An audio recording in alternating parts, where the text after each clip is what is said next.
I know, right? Awesome, we're live. Awesome, super cool. So John, it'll probably take people a couple seconds to be able to start linking up with us, but welcome. I'm glad that we were able to connect up. That's super awesome. How are you? I'm doing great. Hey, listen, this early in the morning, I was going to do everything possible to get on. I know, it's bright and early and it's a super great morning. So, hey, I know that you were just watching a little bit of the stream and I was talking about your goals and closing the gaps to your goals. Hey, Claire. Hey, Marcy. Hey, Claire. Awesome. Hey, Denise. It looks like the number's not going up on BeLive, but I can see you guys joining onto the thread. So, you know what's funny, Shanda, is I'm looking at a lot of the names of the people there, and I know a bunch of those names. That's super cool. Debbie Sweetster right there. I know Debbie. Hi, Debbie. So Debbie's familiar with my work, and yeah, I see some individuals there that are well known. I love that. Julie Surratt, Jennifer Rowell, awesome. Okay, so John, you were watching a little bit. I was talking about the piece between your goals and closing that gap, and you and I were hiking last week. I guess last week we were hiking. We were talking about, you were sharing some amazing stories. I'm assuming actually everybody knows you. Maybe you should share a little bit about yourself, and then I'll jump into some questions that I had for you that I know everybody else will love to hear as well. I'm just a fellow traveler, you know, on this beautiful blue planet, seeking to learn more, have more, be more, and give more. And so I write. I have some fun teaching, and my passion's really neuroscience, neuropsychology, understanding, you know, why do we do the things that we do? Why is it so hard to do the things we want to do? What really gets in our way? You know, the inner game stuff.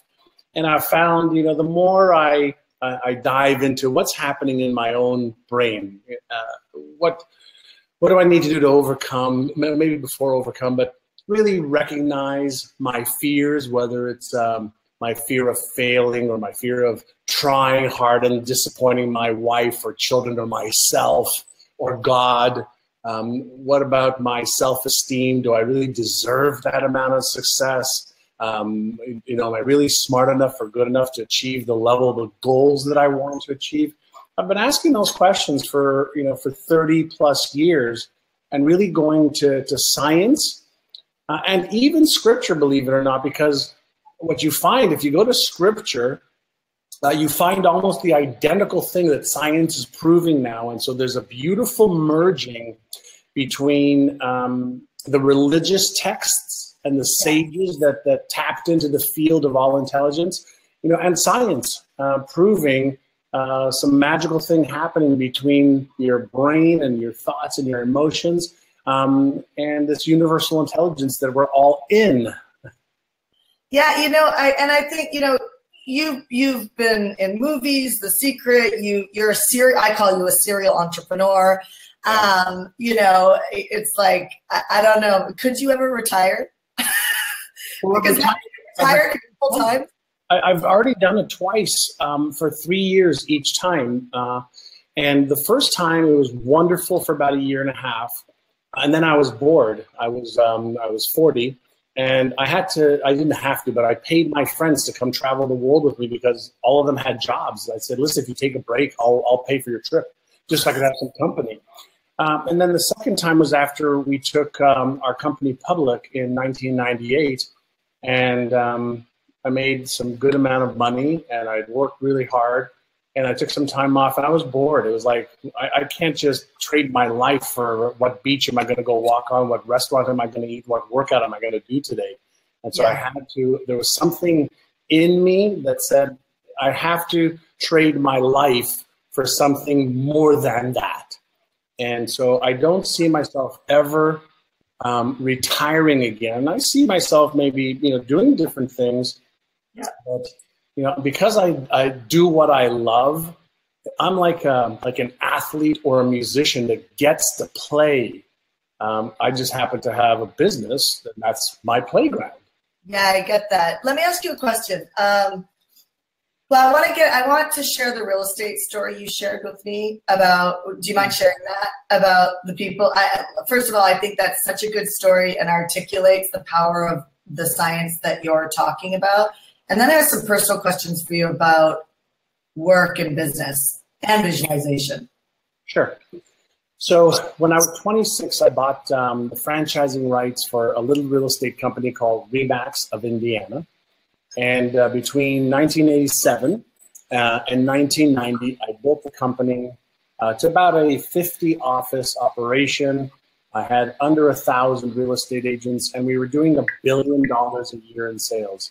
But I knew that based on the research that we did, there was room for us to do 3 billion, 4 billion, 5 billion, but we were stuck.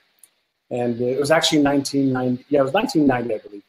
And I asked myself, how could it be that, I'm giving the agents all the books, we're doing the coaching, we're doing the training, we're giving them manual, we're giving them the blueprint, do this on Monday, do this on Tuesday, do this on Wednesday, Thursday, Friday, Saturday, whatever. And some would do it and take off, and others would go, oh my God, that's amazing. I'm so excited. This is the best thing in my life. Is going to change. I'm going to make so much more money. I'm going to have so much time off. I'm going to have time to travel the world. I'm going to give money to charity. And we'd hear a lot of this, but behavior didn't change. Yeah. And so I said, okay, why is it that we can give people everything they need, but they don't change their behavior, which is really the cause of all results? What you do or don't do is going to cause results. And so I remembered some of the teachings that my mentor back in 1980 gave me around, you've got to get your brain aligned between your goals, the vision you have, the lifestyle you want, the money you want, the environment you want. The conscious goals you choose have got to match up with the subconscious self-image that you have. Yeah. And, well, what am I doing to help my agents with aligning their subconscious with their conscious? And what is the subconscious? And so long story short, we started to train our agents on impressing, getting that image of the lifestyle they want to live, the income, the charity, etc., aligned with the visual that they had, the conscious goal. And by the time we did this for 6 months with 75 people, only as a test first, those 75 people increased sales by $100 million. Amazing. Holy mackerel, right? So I said, okay, I'm going to take everybody who wants to really level up their game, and I'm going to teach them how to access the subconscious mind based on the best information we had back in 1987, 88, 89, 90, and then in the 90s. And we went from 1.2 billion a year in sales to 4.5 billion in 3 years. And we became the #1 real estate company in the state of Indiana in 6 years. And there have been companies that have been there for 100 years. And so the question is, what did we do, right? So what did we do? And the answer is every single day we had our agents, we didn't teach them how to sell more real estate, how to knock on doors, how to be better on the phone. We didn't teach them any of that. They already knew how to do that. Well, we taught them how to do it every day to begin with. And this is critical, everybody, so pay close attention. It's simple and it's difficult because it's a new habit. So every day, once we had our agents write out specifically their new life story, and we had everybody start like this: I'm so happy and grateful for the fact that. I'm so happy and grateful for the fact that, and then we had them write out a story for the fact that, I'm now able to take care of my family. I'm now able to give X amount of my income to charity. I'm now able to feel secure and safe. I'm now able to spend more time with my children. I'm now able to. So we had them write this story around, I'm so happy and grateful for the fact that. Now, why did we do that? Well, number one is, when it's a fact, it's a fact. Yeah. And if we take a fact and we impress the idea of a new life story as a fact into our own brain, And through daily repetition, I heard earlier when I was trying to log on that you read scripture every morning, right? And you read scripture, and that's part of your ritual. And so what happens with the brain when you look at an image or you look at a piece of paper and you read it, and you may even put your fingers across it to generate the electrical stimulation to the brain, you actually create, okay, a neural pathway. And when you do it one time, it's a very weak neural pathway. It's kind of like putting, two strings together. You're not going to really have a lot of power with two strings together. But if you take two strings and then add another the next day, add another the next day, add another the next day, all of a sudden you start to develop this neural pattern, a very strong neural pattern and connection. And here's what happens.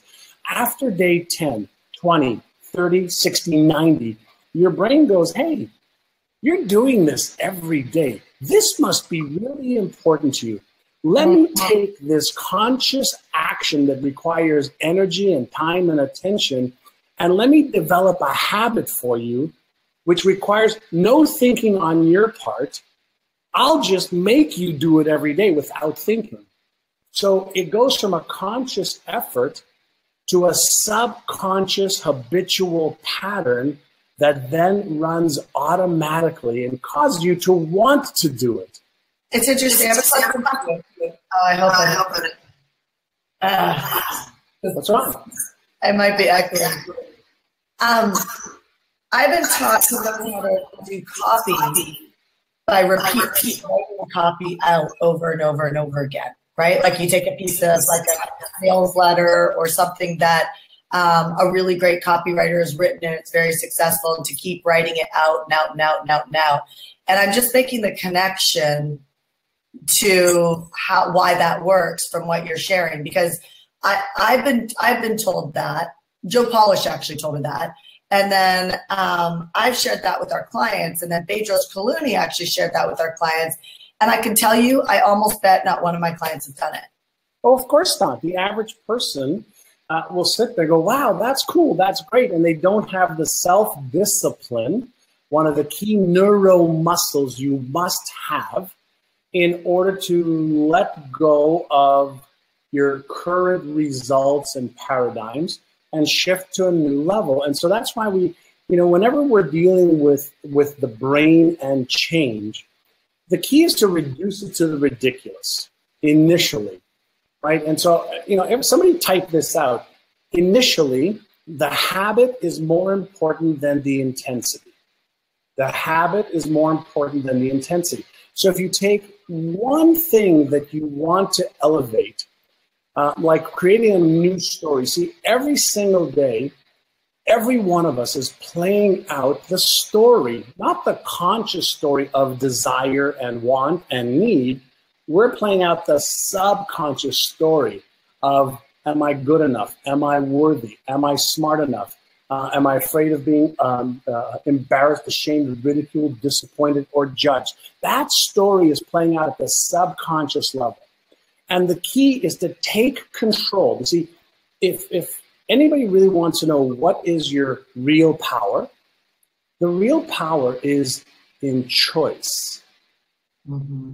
Choice is your real biggest power. And so are you choosing to elevate your thinking, elevate your emotional management, elevate your game, or are you choosing more of the same?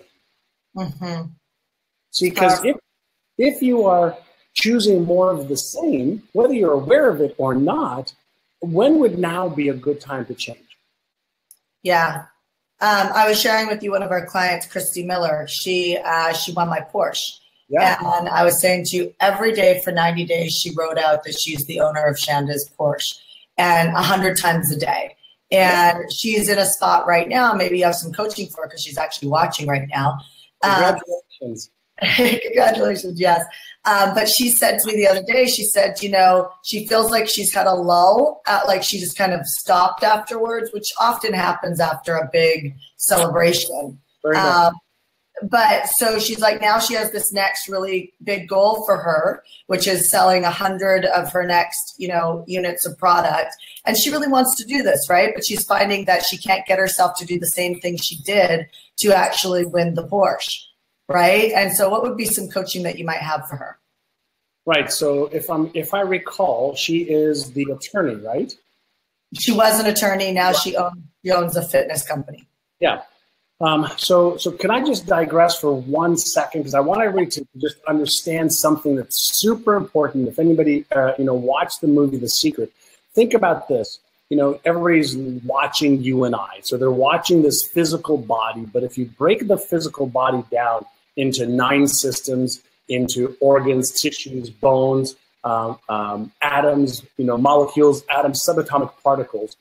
If you think about our brain's electromagnetic switching station that tunes in like a radio receiver tunes into frequencies, okay? It tunes in and it receives information all day long, right? So we're getting and releasing information, from the universe. When we start to look at a goal, a vibration, energy, words, okay, and we impress that into our consciousness, we by default are releasing the neurochemistry, okay, in our brain of the exact words that we are reading and impressing. So we are vibrating and oscillating at the level of those new words, that new vision, that new life story. For anybody who doesn't think that we are in this field of intelligence, I would suggest you think twice.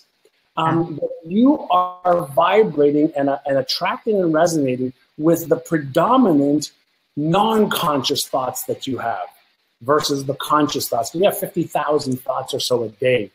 And so the idea of priming your electromagnetic switching station with the exact precise tuning of what you want to achieve sets up the universal vibration, okay, of that vision, that goal that you want to achieve. So that's number one. Now, let's get back to, and this, I love this, so this is so much fun. Even though it's 6:40 in the morning here in San Diego. And so when we get to Christy's, Christy's, challenge right now. So a lot of times when we achieve a level of success that is really amazing, a lot of times we look at, okay, what's next? What got us up to that success, sometimes is a very, very high point in our life or our career, right? And so where do we go from the peak of what we saw before? Well, there's only one way from that peak, and that's down initially. So one of the things to understand is there's the law of rhythm in the universe suggests that there's an ebb and flow to everything. So what Christy needs to do is say, okay, great, here's where I was, I've come down a little bit. Now, what's my next plateau that I want to get to? What's the next mountain, okay, or what's the next destination that I want to reach? A lot of Olympic athletes, after they win gold medals, they get depressed because there isn't something that is motivating them from within. Yeah. And so what I would suggest to Christy is just calm down, number one. Just chill. Just understand everything in God's universe. Everything is in perfect order and harmony. And nature does what she does maximally efficiently, on time, every time, no exceptions. So the first thing is, it's okay. Chill. Relax the circuits. Chill. 6 deep breaths is a exercise that we teach just to relax the circuits and go, okay, here's where I'm at. What do I want to trade my life for over the next 30 days, 90 days, 180 days? What do I want to trade my life for? Because every one of us is trading our essence, our very life, the gift for what we do and who we hang out with. So what do we want to trade our life for? Great. What's the story I need to be telling myself every day, every day, every day, every day, every day, every day about achieving that goal? So if you focus on, it's not working. If you focus on, I'm not sure what's happening. If you focus on that, then you're taking your attention units. The gift you have is attention units every day. If you're focusing on what's not working, you certainly can't be focusing on how to make it work. Right. So you've got to learn the discipline of paying attention, right? So what do you want to achieve? That's your intention. Where do you want all of your focus and energy to be? Your attention. And then what are the behaviors that will get you moving, making progress? We're not looking for perfection. We're looking for progress on the path to the achievement of the goal that we want. And so this is a skill. This is a neuromuscle. Focus is a neuromuscle that you must practice. And just like you would practice your physical muscles, you know, to build your bicep or chest or legs, you have to practice your neuromuscles by exercising them daily. And so how do you exercise your focus muscle? Well, you say, okay, here is the goal here's the vision that I have. Here's the goal that I want to achieve. Here are the steps that I need to achieve them, but there's another layer beneath the surface. And that is, what do I need to believe about myself and what's possible to achieve that goal? Great. What habits do I need to put in place? What daily practices do I need to put in place to achieve that goal? Great. What are the emotions that I need to manage to keep me moving in that direction? Because we have emotions, right? There are emotions. It's our job to manage them. So emotions are different than feelings, but it's our job, okay, to put all the pieces together to direct ourselves towards the vision and the goal that we want to achieve. And then the underlying pinning that Christy and Debbie and everybody else here has got to think about is this. Why am I doing this? Like, why is this vision? Why is this goal so important? Like let's get underneath the surface, right? Because if we don't have a motive for action, motive for action every day, every week, every month, if we don't have a motive to let go of the disempowering beliefs about ourselves, we're not good enough, not smart enough, not worthy, that we're too young, too old, too blonde, too black, whatever the case might be, if we don't have a big enough reason, we're not going to do the work. We just will not do the work. Our brain is pretty lazy in wanting to conserve energy and keep us in our comfort zone. And we have to be willing to pay something that, you know, I teach is called the switch cost. The switch cost from my current reality and results to the reality and results that I want. And in between those two places is discomfort. Give me just 1 second. Yep. Are you guys enjoying this? We're actually going to be ending here very, very shortly. I just want to wrap up with one more question from John. And then also he does, I think it's on Tuesdays or Sundays. I'm going to ask him when he comes back, but he does he actually does a weekly show that you could actually watch and really dive into more of this so that you can become more masterful at it. He actually just gave me one of his courses that is around your neuro gym and actually being able to do what he did with those real estate people. And I can't wait to dive into it. It's actually up on my computer today. But, you know, there's access to those type of things by just following on social media. So go find him on Facebook and go follow him. And then I believe he streams live. I'm pretty sure maybe it's not Sundays. I'm going to ask him when he comes back. But I think he does like a 2-hour show or a 90-minute show every week. So there's a lot of power to that. Oh, hopefully he didn't completely disconnect. He might have. You know what? He might have. It looks like he might have actually disconnected. Uh-oh. All right. So unfortunately, we have had just one of those days where things just work and don't work all of a sudden. So here's what I'm going to do. I'm going to close the broadcast because I know that we normally just do 20 minutes. And God bless you guys for staying on. I will actually rebook John in a week or two to come back and talk about the mental contrast that I wanted him to talk about. And thanks for hanging with us, you guys. Tomorrow morning, I will be on 6 a.m. sharp, Coffee with Shanda, and I look forward to seeing you. All right, you guys, I'll talk to you soon. Bye. Mwah.